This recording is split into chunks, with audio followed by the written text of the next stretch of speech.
안녕하세요. 저는 50대 후반의 여자입니다. 사람이 아무리 발버둥을 쳐도 거스를 수 없는 게 시간이죠. 그래서 나이 먹는 것도 몸이 늙는 것도 막는다고 막아지는 게 아니잖아요. 어떤 모습으로 나이가 들고 늙을지는 스스로 노력하는 것에 따라 달라지긴 하겠지만 언제 어떻게 이 세상을 떠날 것인지 정해진 것이 없고요. 물론 부귀영화도 제 몫이 아니면 가질 수 없는 것입니다. 노력해 볼 순 있겠죠. 그 노력이 어떤 노력일지는 사람마다 다르겠지만 선하고 좋은 쪽이 좋겠죠. 이제 부모님들을 떠나보내는 나이가 되고 나니 더 그런 생각을 하게 되더라고요. 부모님들의 마지막 모습을 어떻게 기억하게 될지 못해드린 건 없는지 말이죠. 저는 말 많은 딸부잣집의 셋째 딸로 태어나 이리 치이고 저리 치이며 자랐습니다. 언니 둘과 막내 남동생 사이에서 이리저리 치일 수밖에 없었는데요. 그렇다고 구박당하고 미움받고 그러고 자라진 않았습니다. 워낙 대식구다 보니 아침에 학교 갈 준비를 하는 것부터 저녁밥 먹는 것까지 조용히 넘어가는 법이 없고 시끌벅적 우당탕탕하며 난리법석을 떨었죠. 특히나 둘째 언니와 제가 알가닥인 탓에 큰언니와 남동생은 제대로 목소리도 못 내볼 때가 많았다고 하더라고요. 그런데도 저희 형제들은 사이가 좋았습니다. 큰언니 덕이었죠. 마치 제2의 엄마처럼 저희를 돌보고 살펴주었거든요. 저와 4살 차이인데 말이죠. 2살 차이인 둘째 언니와는 잡아먹을 것처럼 싸우긴 했어도 금세 서로를 찾으며 마치 친구처럼 지내고는 했습니다. 형제들 중에서 사이가 제일 가까워 서로에 대해 모르는 게 없죠. 저보다 3살 어린 남동생은 뭐든 누나들이 골라주는 대로 해야 했고요. 남동생 첫 여자친구 사귈 때도 누나들이 더 난리를 부리면서 성화였죠. 서로에게 관심도 많고 편도 되어주는 그런 존재가 형제들이었습니다. 그런 저희 사남매들은 결혼하고 나서도 시끌벅적하게 잘 지내고 있습니다. 형부 2분 다 처가 일이라면 열일 제쳐두고 해주시는 분들이고 저희 남편과 올케는 그런 형부 2분을 잘 따르는 사람들이라 불만은 있을지언정 사이좋게 지내고 있습니다. 저희 엄마 돌아가실 때도 3명의 사위들이 어찌나 울던지 다들 장모 사랑 더 이상 못 받아 서러워 운다고 할 정도였습니다. 며느리인 올케는 시집 온 지 얼마 안 돼 정신없이 바빴을 텐데도 진심으로 슬퍼하고 함께 울어주는 고마운 사람이었고요. 그러다 보니 가족 간의 정이 두터운 저희 가족은 모임도 자주 가지고 서로 온라인으로 연결도 되어 있어 서로 모르는 게 없었습니다.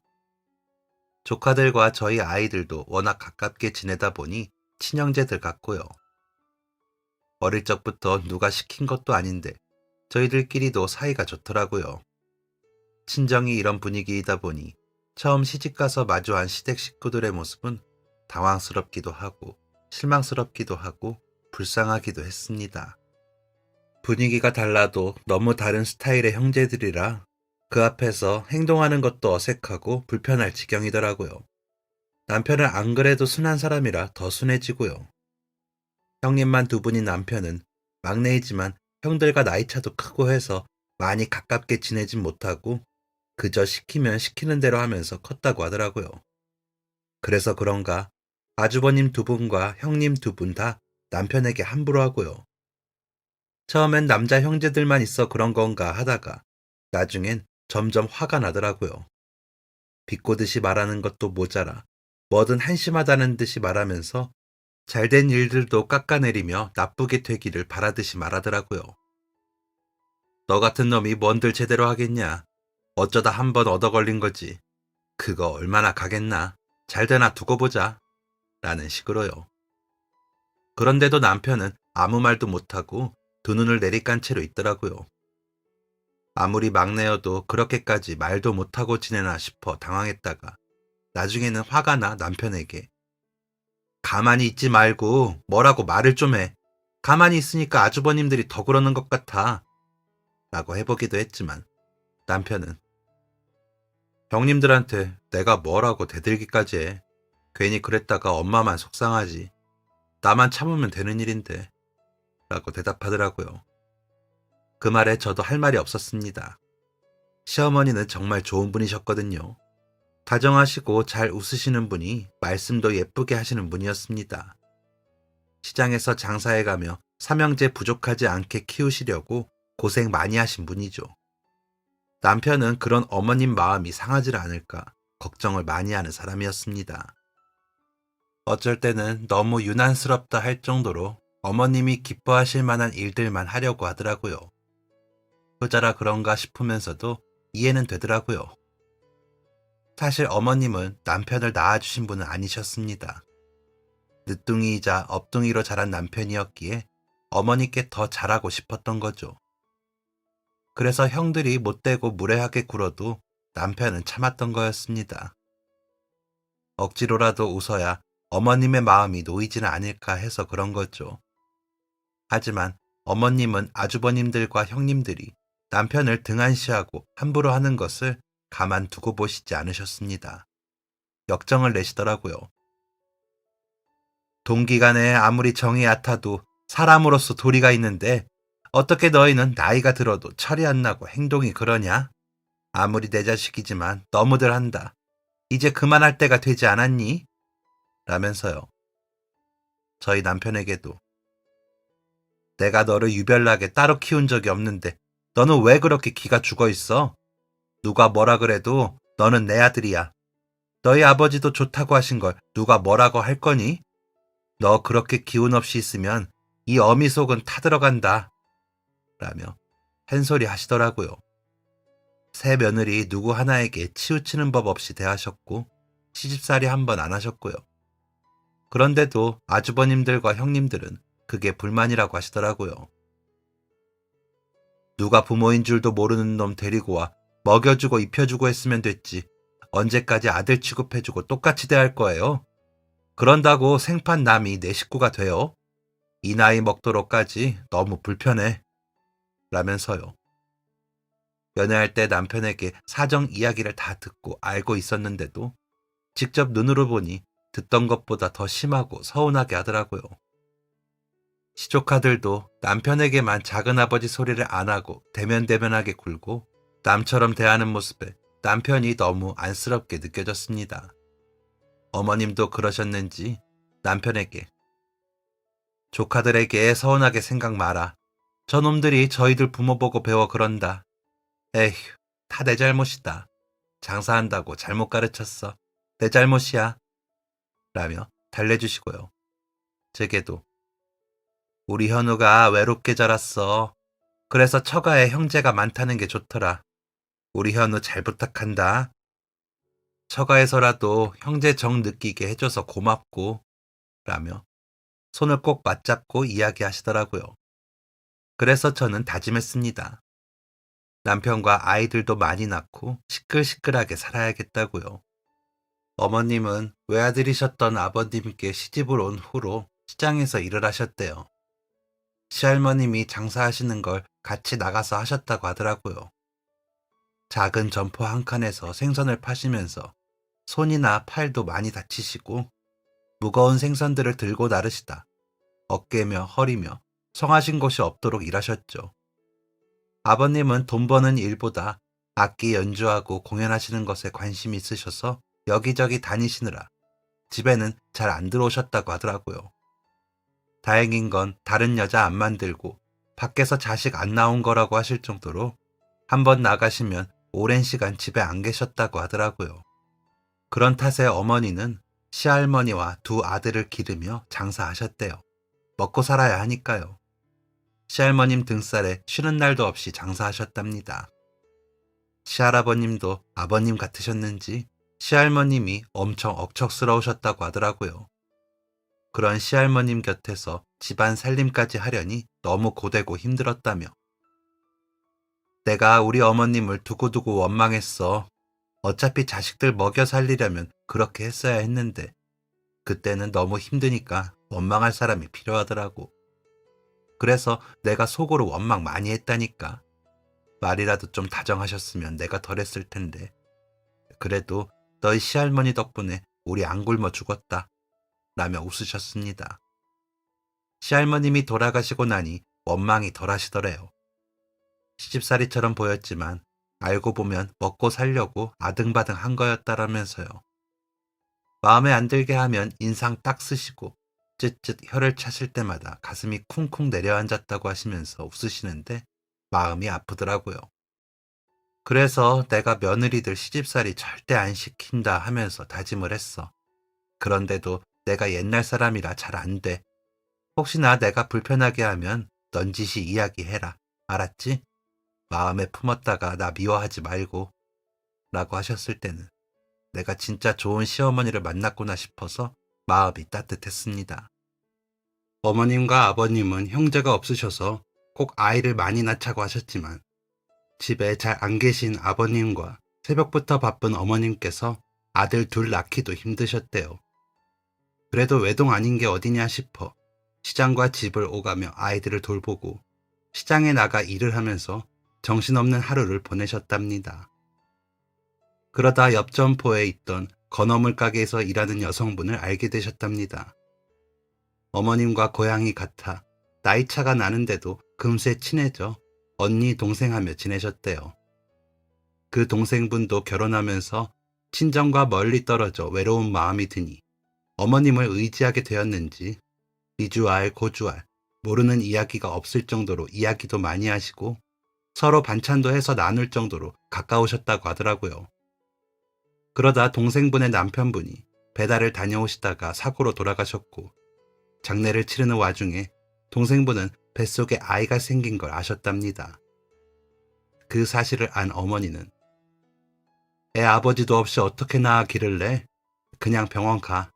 이런 얘기하면 벌 받겠지만 자네도 살아야지. 어쩌려고 그래? 라고 하셨대요. 정말 걱정이 되셨다고 하더라고요. 하지만 동생분은 언니, 내가 어떻게 그래요? 우리 남편이 나한테 마지막으로 주고 간 선물인데 나는 이 아이 잘 키울 거예요. 진짜 자신 있어요. 라면서 환하게 웃으시더랍니다. 그렇게 웃는데 더 이상 다른 말을 할 수가 없으시더래요. 남편은 고아나 다름이 없고 친정은 가난한 그 동생분이 시장에서 남의 집 일을 하면서 아이를 기르기는 쉽지 않겠지만 그렇게 밝게 웃는데 무슨 말이 소용이 있냐 싶으셨대요. 그래서 그냥 형편껏 도우셨답니다. 그러면 동생분은 내가 무슨 복으로 언니 같은 사람 만나서 이렇게 신세를 지내요. 고마워요. 라며 그 성의를 굉장히 고마워하셨다고 하더라고요. 뱃속의 아기는 쑥쑥 자라는 것 같았대요. 배가 유난히 크다 싶을 정도로요. 동생분은 아기를 맞이하기 위해 배냇저고리도 만들고 속삭이도 만들고 포대기도 만들었다면서 어머니께 보이며 자랑을 하곤 하셨대요. 병원비는 비싸 조산사에게서 아이를 낳기로 했다며 아이를 만날 생각에 설레어 하셨답니다. 그러면서 남편 생각에 울기도 많이 우시고요. 그런 동생을 보시면서 어머니는 그래도 내가 좀 더 살만하니 아이를 낳으면 더 많이 도와야겠다 싶으셔서 매일 그 동생분을 살피셨대요. 진통이 시작되면 꼭 어머니께 알리기로 두 분이서 약속도 하셨고요. 어머님은 동생분이 혼자 아이를 낳으실까봐 걱정이 되셨다고 하더라고요. 당연히 건강한 아이를 낳고 또 배시시 환하게 웃으며 좋아하실 거라고 생각하셨대요. 하지만 아이가 태어났는데 동생분은 정신을 못 차리시더랍니다. 분명 아이를 안고 반갑다고 인사까지 하셨는데 눈은 못 뜨시더래요. 너무 힘들어서 그랬나 하시는데 조산사분이 병원 가야 할 것 같아요. 피가 안 멈춰. 라며 소리를 치더랍니다. 일단 아이를 싸매고 구급차를 불렀답니다. 그리고는 응급실로 가는데 구조대 분들이 아무리 가슴팍을 누르며 심폐소생술을 해도 깨어나질 않으시더니 병원에 도착하기도 전에 돌아가셨답니다. 동생분 친정에는 할머니만 계셔서 돌아가셨다는 말도 알아듣지도 못하시더래요. 다른 가족은 연락처도 없어 연락도 못하고요. 하는 수 없이 어머님이 장례도 간소하게 치러주셨대요. 시할머님이 뭐라고 하시건 그건 해야겠다는 생각에 최대한 정성껏 하셨대요. 때마침 아버님이 집에 와 계실 때라 어머님 편을 들어주셔서 시할머님도 뭐라고 크게 못하시더래요. 그렇게 동생분을 보내주셨답니다. 그리고 남은 아이는 어머님, 아버님이 호적에 올려 그대로 키우기로 하신 거죠. 아버님은 아이를 엄청 아끼고 예뻐하셨대요. 원체 아이를 좋아하셨다고 하더라고요. 내 팔자에 늦둥이가 생기다니 세상에 우리가 바라던 대로 삼형제가 되었어 라며 아이를 반기신 거죠. 하지만 시할머니는 괜한 짐덩이를 데려왔다며 싫어하셨대요. 그 영향인지 그 당시 12살, 10살이던 아주버님들도 아이를 미워한 거죠. 어머니가 안 보이면 때리고 걸핏하면 주워온 거지라고 하면서 기를 죽이고요. 아버님이 집에 계시거나 어머니 눈에 띄면 혼나면서도 그러더래요.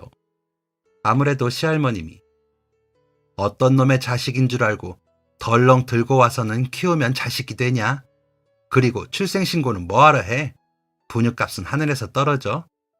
좀 크고 알아서 수저질 할 때 되면 어디 데려다 주던가 자손 귀한 집에 데려다 놓던가 하지. 무슨 남의 자식을 어메아베 하며 기르냐? 아주 쌀이 썩어 난다. 내 새끼들 먹이기도 아까운 걸 주워온 거 입으로 다 들어가게 라며 이야기하신 탓인 것 같았다 하시더라고요. 원래도 할머니 하시는 대로 따라하면서 고약하게 굴던 게 있기도 했고요. 그래도 어머님은 다 내 자식이다 생각하시고 함께 품으셨답니다. 아주버님들도 매일 안고 사랑한다 하시면서 기도하셨고 남편도 그렇게 키우셨고요. 그런데 아주버님들은 그게 싫다고 하시더래요. 왜 우리 건데 나누어야 하냐면서요. 엄마 아빠도 우리 엄마 아빠인데 왜 저 거지가 엄마 아빠라고 하냐면서 울면서 대들기도 했다고 하더라고요. 남편이 공부를 잘해도 싫다고 화를 냈대요. 내가 잘 볼 걸 저 자식이 뺏어가서 나는 시험 못 보고 저 자식은 잘 본 거야 라며 말도 안 되는 생트집을 잡으면서 책도 찍고 머리도 잡아당기고 했다고 하더라고요. 남편은 형들이 그래도 뭐라고 하지도 못하고 당할 수밖에 없었답니다. 그도 그럴 것이 형들은 이미 대학생들이었고 자기는 초등학생이니 아무리 덤벼봐야 소용도 없었고 어머니가 속상해하시는 게 싫었다고 하더라고요. 시할머니가 남편 7살쯤 돌아가시면서도 남편에게 가라고 하셨다고 하더라고요. 어머님과 아버님은 그런 말 신경도 쓰지 말라고 하시면서 마음 아파하셨대요. 특히나 아버님은 현우야, 우리는 만날 운명이었어. 그래서 만나진 거지. 너를 우리가 주워오고 그런 거 아니야. 어떻게 너처럼 귀한 아이를 주워오니? 천사가 우리에게 보내주신 거야. 라며 꼭 안아주시면서 달래주셨다고 하더라고요. 시할머니가 돌아가시고도 아주버님들은 남편을 못마땅해 했지만 어머님이 예뻐해 주시고 아버님이 사랑해 주시니 남편은 감사하며 지냈답니다. 어머니 가게 가서 일을 돕기도 하고 아버님 악기 손질하는 것을 돕기도 하면서 그냥 평범한 막내 아들로 지냈다고 하더라고요. 형들만 그걸 못 받아들인 거죠. 그래도 군대에 다녀온 후로는 아주버님들이 좀 덜하더랍니다. 아무래도 관심사가 다른 곳에 쏠려 있으니 남편에게 험한 말도 덜한 거죠. 그러다 아주버님들이 취직을 하고 결혼을 할 때는 친한 척 하기도 하더래요. 그래서 이제는 가족이 되는 건가 싶어 좋기도 했다고 하더라고요. 하지만 아버님이 돌아가시자 다시 이러다 유산도 다 나누자고 하는 거 아니야? 저 자식은 진짜 가족도 아닌데? 라며 경계하기 시작하더랍니다. 어머님은 너희 아버지 생전 돈 버는 거 봤니? 내가 시장에서 장사해서 먹고 사는 게 다인데 무슨 유산? 그런 거 없다. 나는 내가 벌어 쓰고 그러다 죽을 거니까 걱정 마라. 너희한테 손 벌릴 일도 없고 남겨줄 것도 없다. 라고 하시자 내가 이럴 줄 알았어. 저 자식한테 드린 돈만 아꼈어도 우리한테 남길 유산이 왜 없어? 하여간 일생에 도움이 안 된다. 아휴 라며 불같이 화를 낸 후로는 마주치기만 하면 비아냥거리더랍니다. 제게는 처음에 인사를 갔을 때 저 자식 고아인 거 알아요? 알고도 결혼을 해요? 이 집에서 거두어 먹여주고 한 거는 아나? 거지랑 결혼이 하고 싶나? 라며 무례하게 굴었지만 어머님이 막아주셔서 참았습니다. 남편이 가정사를 이야기하며 아마 내가 결혼한다고 하면 또 엄청 뭐라고 할 거야. 어머니가 보태주시는 줄 알고 그러겠지.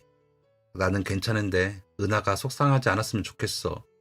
어차피 결혼은 우리 힘으로 하는 거니까 뭐라고 하든지 못 들은 척 좀 해줘.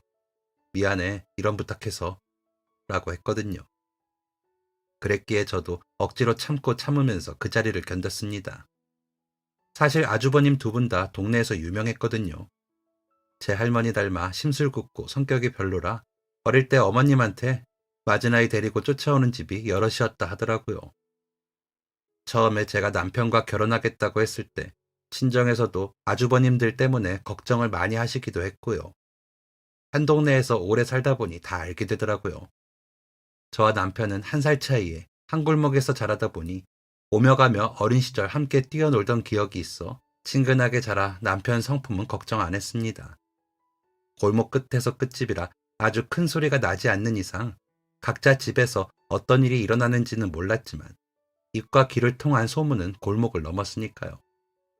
어머니 민심 좋으시고 생활력 강하신 것도 익히 알려진 사실이었지만 아주버님들 고약한 것도 동네 사람들이라면 다 아는 이야기였기에 아무리 성품 좋고 착한 남편이라도 부모님 입장에서는 걱정이 되셨겠죠. 물론 옛날 분들이라 업둥이에 대한 인식도 안 좋기는 하셨겠고요. 그럼에도 결혼을 허락하신 건 제 강경한 고집과 남편의 진심이었습니다. 대학을 졸업하고 2년 동안 회사를 다니며 모은 통장을 들고 저희 친정으로 와 은하 먹여 살리는 데는 걱정 안 하시게 제가 더 열심히 일하겠습니다. 부족하지만 은하와 행복하게 살고 싶습니다. 라며 설득을 했거든요.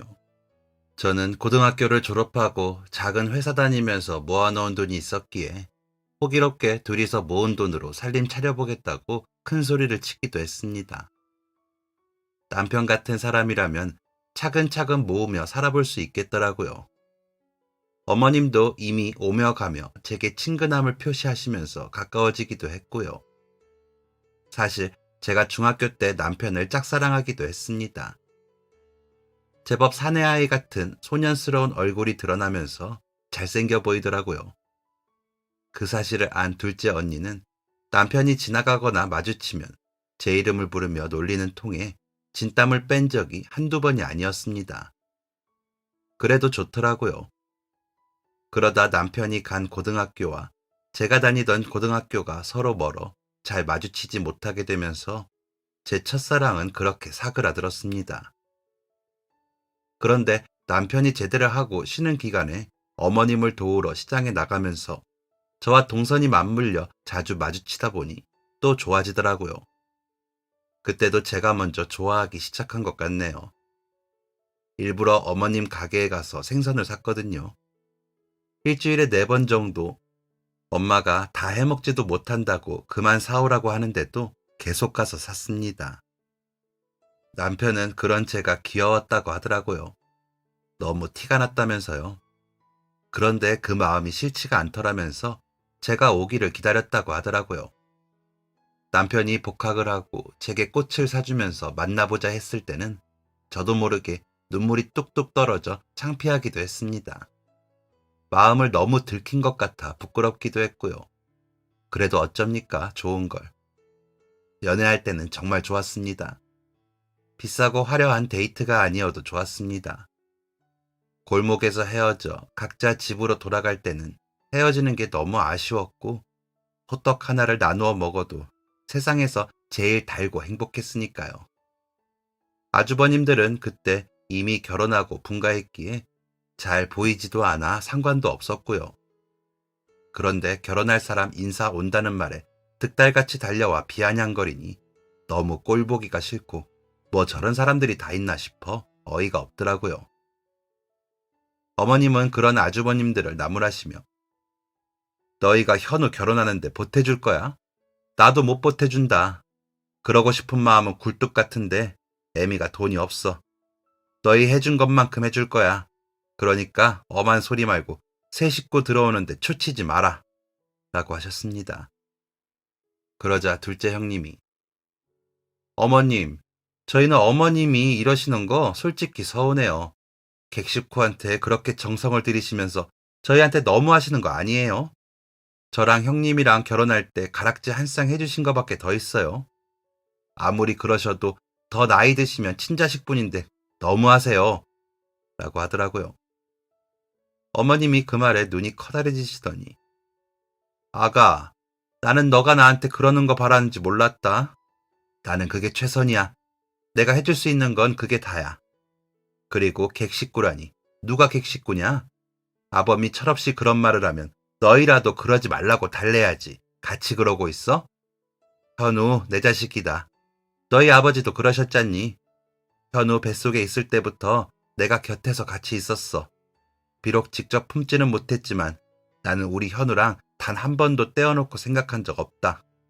그런 말 하려거든 나도 찾아오지 마. 너희가 아무리 그래도 현우는 너희랑 똑같이 내 귀한 아들이야. 아가, 너한테 나도 서운하구나. 라고 하셨습니다. 그 말에 아주버님, 형님 다 일어나시더니 어머니, 이러시는 거 아니에요. 할머니가 괜히 저 자식 싫어하셨겠어요? 다 이럴 거 예상하시고 그러셨죠. 아버지, 어머니 좋은 사람하고 싶으신 건 알겠는데 정작 친자식들을 서운하게 하시면 안 되죠. 내가 왜 저 자식이랑 같은 취급을 받아요? 저 거지랑. 이라며 가더라고요. 그렇게 우르르 나가버리고 나니 남편이 울더군요. 어머니, 죄송해요. 제가 어머니 곁에서 어머니를 힘들게 하네요. 라며 울더라고요. 그러자 어머니는 남편을 안아주시더니 현우야, 형들이 그러는 거 마음에 품지 말아라. 아직 철이 없어서 그래. 애미가 잘못 가르쳤어. 더 어릴 때 회초리라도 들고 가르쳤어야 했는데 시간이 지나면 받아들여질 줄 알았지. 이 애미가 우리 현우를 아프게 하는구나. 미안하다. 라며 함께 우시는데 저도 눈물이 나 같이 울어버렸습니다. 그때 다짐했죠. 절대 남편 마음에 외로움이나 서러움이 생기지 않게 하겠다고요.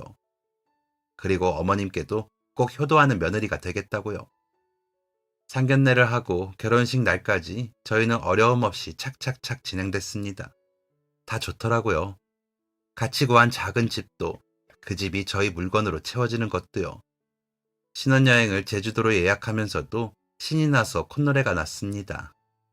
아주버님들과 형님들은 안 나타날 줄 알았는데 결혼식장에 오긴 했더라고요. 형님들은 한복도 안 입고 오긴 했지만 참석했다는 것에 의미를 두기로 했죠. 언니들은 그런 아주버님들과 형님들이 혹시나 엄한 소리를 할까 걱정이 되어 밥 먹던 게 다 체했다고 하더라고요. 좋은 날을 망칠까 봐요. 너도 넌데 제부가 얼마나 상처받겠니? 회사 사람들도 결혼식장에 다 있는데 가족끼리 안 좋은 소리는 집안에서 끝내야지. 바깥으로 나가면 더 힘들다. 라며 호들갑스럽게 이야기를 하는 언니들을 보고 남편은 웃더라고요. 자신을 생각하는 사람이 늘어서 좋았다고 하더라고요. 위안이 되었다고요. 그렇게 남편과 저, 어머님, 친정 식구들은 가족이 되어 왕래도 자주 하며 아이 둘을 낳고 잘 지냈습니다. 시댁과 친정이 가까우니 좋더라고요. 한 번에 가서 점심은 친정에서 먹고 저녁은 시댁에서 먹고 좋은 일이 있으면 함께 모여 식사도 하며 가깝게 지냈습니다. 어머님과 엄마는 전부터 동네에서 가까이 지내셔서 자연스럽게 그렇게 되더라고요. 아주버님들과 형님은 저희와 마주치진 않았지만 어머님과 왕래가 있을 거라고 막연하게 생각했기에 신경을 안 썼습니다. 저희는 저희 역할만 잘하면 되니까요. 그렇게 친자식 하던 사람들이니 어련히 알아서 잘하겠지 했죠. 그런 부분에서 저도 무심한 게 10여 년을 그렇게 생각하고 지냈습니다. 어머님께 여쭈어 볼 수도 있었지만 그냥 하기 싫은 이야기라 피했던 거죠. 아주버님 두 분 다 대기업에 다니고 계셨고 형님 두 분도 친정이 부유하다고 해 형편이 어려워 부모를 멀리 할 일도 없다고 생각하기도 했고요. 당연히 평생을 생선 장사를 하며 새 아들을 대학까지 마치게 해주신 어머님께 자식 노릇을 하고 있을 거라고 생각했던 겁니다. 어머니 고생 많이 하셨으니까요. 아버님 돌아가시기 전 몇 년 동안만 함께 장사하셨고 시할머니 시집살이와 장사를 혼자서 거의 감당하신 어머니 이야기는 동네 사람들이 다 알았거든요. 그러니 당연히 그걸 아들들도 다 알고 어머니한테 효도할 거라고 생각했던 거죠. 명절 때도 저희가 점심때 가면 없기에 아침에 일찍 갔나 보다 했습니다. 그래서 일부러 점심때 간 것도 있었거든요. 어머님이 그러라고 하셔서요. 어머님 명절 전날까지 일하시고 음식은 못하시니 제가 해서 싸갔거든요. 명절 음식이 없는 건 다 먹고 갔다고 생각했던 제가 미련했던 거였습니다. 알았다고 한들 제가 할 역할을 하지 않진 않았겠지만 그렇게 친자식 타령을 하던 사람들이 어머님과 교류가 없이 지낼 거라고 상상도 못했습니다. 그랬으니 그렇게 10년을 지낸 거죠. 더 일찍 알았다면 아침부터 갔을 겁니다. 명절 아침을 어머니 혼자 드시게 했다는 게 너무 속상했거든요. 아주버님들과 형님이 오시지 않는다는 걸 알게 된 건 진짜 우연이었습니다. 추석이었는데 친정 부모님이 여행을 가신다고 하셔서 전날 저녁에 친정에서 자고 아침에 어머님께 음식 뭐 드시고 싶냐고 물으러 들렸는데 아무도 없더라고요. 어머니 혼자 덩그러니 TV를 보고 계신 모습에 제가 놀라 어머니, 형님들 안 오셨어요? 혼자 계시면 말씀을 하시지. 이게 뭐예요? 라고 하자 그제야 돌아보신 어머니도 놀라시며 눈이 커다래지셨더라고요. 뭐라고 말씀도 못하시고 어버버 하시기에 형님들 번호를 찾아 전화를 했습니다.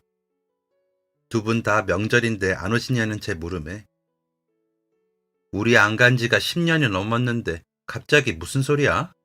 어머님 이제 돈 없이 나이 들어 친자식 홀대하신 거 후회하셔봐야지. 우리한테 미안하신지 알지.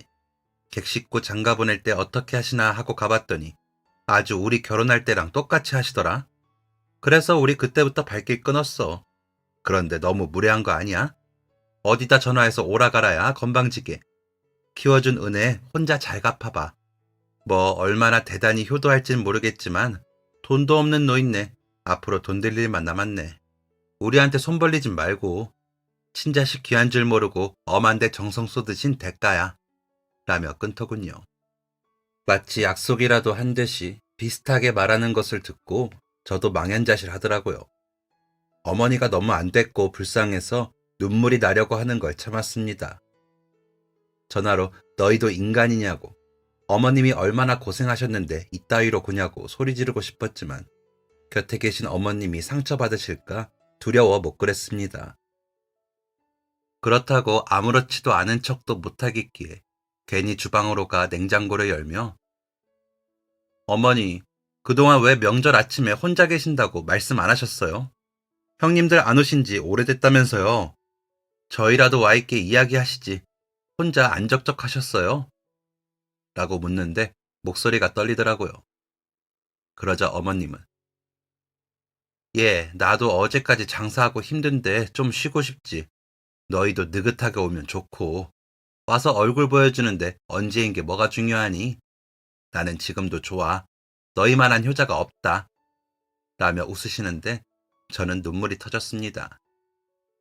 명절이 아니어도 한 달에 한두 번은 오고 갔지만 어머니 혼자 너무 많은 시간을 보내고 계셨다는 생각에 죄송하더라고요. 남편은 종종 어머님 장사 마칠 시간에 가게로 가 같이 정리를 하고 오곤 했지만 저는 아이들 돌본다는 핑계로 그냥 있었거든요. 효도하겠다는 다짐이 10여 년간에 어디로 사라진 건지 너무 죄송했습니다. 제가 눈물을 보이자 어머니는 또 놀라시더니 왜 울어 아가 울지 마라. 아이고 노인네가 주책을 부렸니? 왜 울어 시엠이 속상하게. 울지 마라. 내가 미안하다. 응? 또 내 생각만 했구나. 미안해. 라며 아이 달래듯 달래시더라고요. 이렇게 좋으신 어머니를 마음 아프게 하는 아주버님들과 형님들이 미웠습니다. 너무 야속했고요. 저희 딴에는 배려한다고 했던 시간들만큼 얄밉더라고요. 제가 너무 속상해하자 어머님은 너희 형님들이 저희 남편 말만 듣고 서운한 말을 했구나. 그래서 안 오는 것 같았어. 모자란 놈들. 나이 들고 돈 없는 노인네 팽개칠 핑계도 좋지. 그간에 내가 말 안 한 건 정말 괜찮았어. 너희가 날 챙겨주고 보러 오니까 괜찮더라. 예쁜 며느리가 챙겨다주는 반찬도 맛있고 엄마 힘들다고 가게 접을 때 와서 그 비린 물건들 다 치워주고 닦아주는 아들도 있잖니. 애미가 잘못 키운 벌로 올 때까지 기다리는 거다 하고 생각하니 괜찮았어. 힘들었으면 벌써 이야기했지. 진짜야. 괜찮아. 라며 계속 달래시더라고요. 금방 다녀온다던 제가 안 오자 남편은 혹시나 무슨 일 났나 싶었는지 저를 찾아왔더라고요. 그런데 아무도 없는 걸 보더니 눈이 커지더군요. 게다가 제가 눈물까지 쏟고 있는 것을 보자 짐작을 했나 보더라고요. 그 순한 사람이 형들에게 전화를 하더니 너희가 그러고도 사람이야? 어머니가 우리 키우느라 얼마나 고생하셨는데 들여다보지도 않는 너희가 사람이야? 라며 소리를 치더라고요. 두 아주버님들도 답은 같더라고요. 야, 그러면 네가 모시면 되잖아. 왜? 돈 없는 노인네 떠맡으려니 그건 싫어? 그러게 노후 대비도 못하는 노인네가 누굴 거두어 먹여 살려? 다 너 때문이야. 그러니까 너가 다 책임지고 돌아가실 때까지 뒷바라지하면서 먹여 살려. 그러면 되잖아. 나는 모른다. 그 노인네한테 받아낼 것도 없고 난 손해볼 거 없어. 라더니 전화를 끊어버리는 겁니다.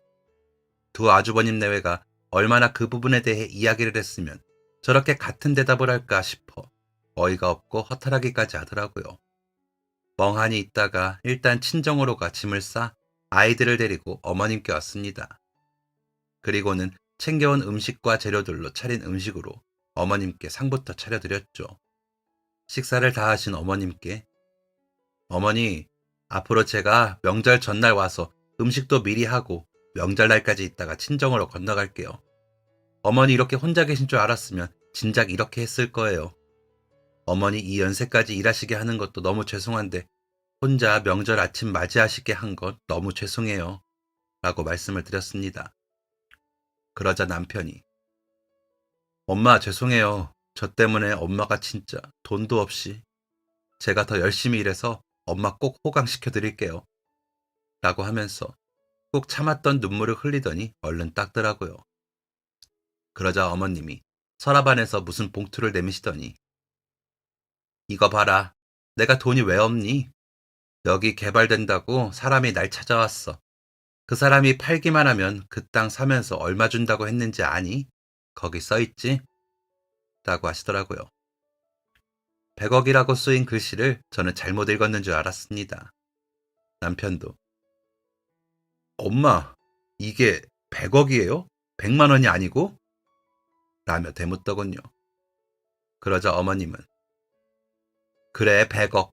이 땅이 너희 아버지가 누구한테 듣고 싸게 살아온 땅이야. 언젠가는 개발이 된다고 사놓자 하더라. 나중에 이 땅 아들내미들 3등분해서 주자고 그랬지. 그러다 너희 형들 못되게 하는 거 보더니 죽을 때 그러시더라. 임자한테 제일 잘하는 놈한테 다 주라고. 그러겠다고 하고는 잊어버렸지. 개발이 안 되면 그냥 야산이거든. 그런데 얼마 전에 개발하는 사람이라면서 찾아왔더라. 아들한테 물어본다고 그랬어. 추석 지나면 다시 오겠다고 하고는 그렇게 써놓고 간 거야. 내가 돈이 왜 없니? 이거 말고도 내가 통장이 몇 개인데. 라며 통장 10개도 펼쳐서 꺼내어 놓으시더라고요. 통장 10개가 다 몇 장 안 남은 통장들이라 통장마다 액수가 꽤 되더군요. 저희가 놀라자 내가 내년 설까지만 일하고 그만두려고 가게도 내놨어. 권리금 받고 하면 내가 죽을 때까지 먹고 사는 거 문제 없다. 그런데 이 땅까지 팔리면 이 애미는 재벌 아니니? 맨날 후질근하고 사니 너희가 날 너무 얕봤지. 내가 모은 돈은 내가 쓰고 죽으련다. 이 땅값은 너희 해. 아버지도 그러려고 하셨으니까. 너희 형들은 나중에 저희들이 후회하겠지. 그때 가서 나눠달라고 하면 나도 효도소송인가 그거 하면 되니까. 변호사나 비싼데 구해줘. 라고 하시더니 허허허 웃으시더라고요. 이게 무슨 일인지 어안이 벙벙했습니다. 꿈인지 생시인지 싶어지더라고요. 명절이 지나고 땅 담당자가 다시 찾아와 남편이 어머님과 같이 설명을 듣더라고요. 어머니도 그저 야산이라고만 알았는데 개발되는 정중앙에 위치해 가치가 크다며 이렇게 한 분이 다 가지고 계시기에 꽤 큰 땅이라고 했다고 하더라고요. 아버님이 공연 다니시다 사두신 거라 어머니도 가보진 못하셨다고 하더라고요. 아버님이 어머님 고생시키시는 게 미안하셔서 어머니 명의로 사두신 거고요. 나름 모아둔 비상금으로 덜컥 사둔 그 야산이 효양 종합 리조트가 들어설 거라고요. 지금 그곳은 리조트와 골프장이 자리에 유명 휴양지라고 하더라고요. 그 후로 어머님은 가게를 정리하시고 집도 이사를 하셨습니다.